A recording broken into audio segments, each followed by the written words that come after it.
I really had to think about what skills have I had to develop in order to host a podcast and put together 150 plus episodes we released along this journey. And so what I wanted to share with you today, for those of you that are thinking about starting a podcast or are wondering what it's like on the other side of the microphone from a podcast, I just wanted to share with you really quickly what I thought about after that conversation and during that conversation about the 5 skills that I think I have improved on in my life and in business since starting the podcast. Number 1, I think when you're doing an interview show, the number 1 thing that I think I've had to hone my skill in on a little bit better is being interested, being genuinely interested in someone else's story, genuinely interested in their journey. So skill number 2 is I've had to learn how to be a really good listener, As I've had great guests on this show and many, many more to come, I have to ask good questions, listen to their answers, and then be able to read between the lines and or extend the question that maybe you're thinking about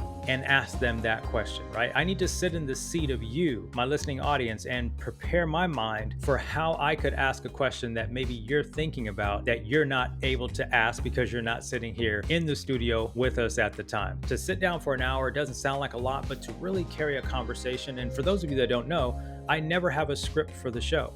There is never me sitting with notes that I've got the preset 6 or 8 or 10 questions. I never do it. I've read a little bit about the person's work and I'm just literally sitting in the conversation in the seat as if I'm you, trying to really ask insightful and thoughtful questions. Number 3 is this ability to plan. We've developed our SOPs, we've developed our processes, we've added to those as we've gone, we've changed them. Obviously, what it looks like today isn't what it looked like when it was just me behind the microphone and doing the editing. Number 4, should I say, how to produce something that someone would listen to. So when we produce this work, it goes out into the audio airwaves, and getting feedback on a show is more difficult, right? So us constantly reaching out on our production quality, us always auditing and editing and thinking about, are we producing as good as we possibly can? And also, are we taking advantage of the time? Like sometimes great ideas come when you're just not in great places, right? It'd be great if we have great studio audio and the best microphone and all of those things, but we've also talked about and thought through what happens when a great idea strikes me in the car and I need to just get something out of my head and onto camera or onto an audio. And so we've got a production thought process. The 5th one here of the skills I think that I've improved since I started podcasting is how to highlight. And what I mean by that is how to really highlight and feature our guests. You know, I think of this show as being a platform for us to bring really smart, accomplished,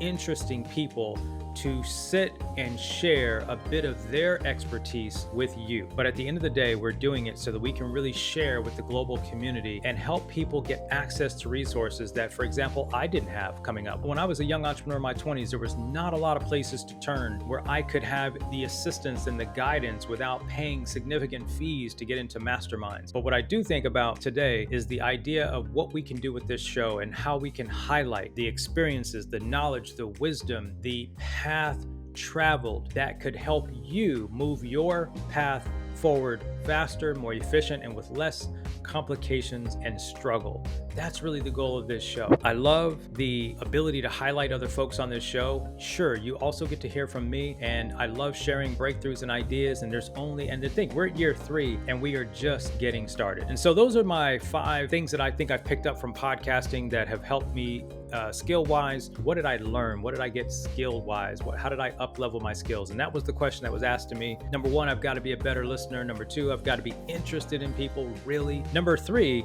is this ability to plan, the ability to plan with our team. Number 4, how to produce something that someone would listen to.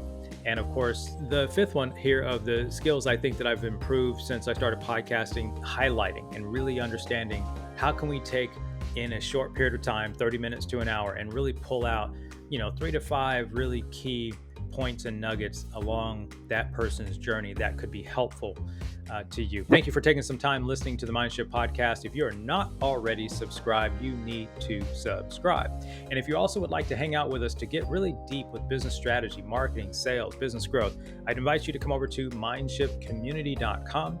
You have an opportunity to connect with us on a once-a-month basis inside that community for a masterclass. And if you want to go further with our organization, with coaching, training, or resources, we'll be happy to share with you a pathway to do that. But otherwise, thank you so much for listening. I'm Darrell, your host, and I'll see you on the next episode of the MindShift Podcast. Take care.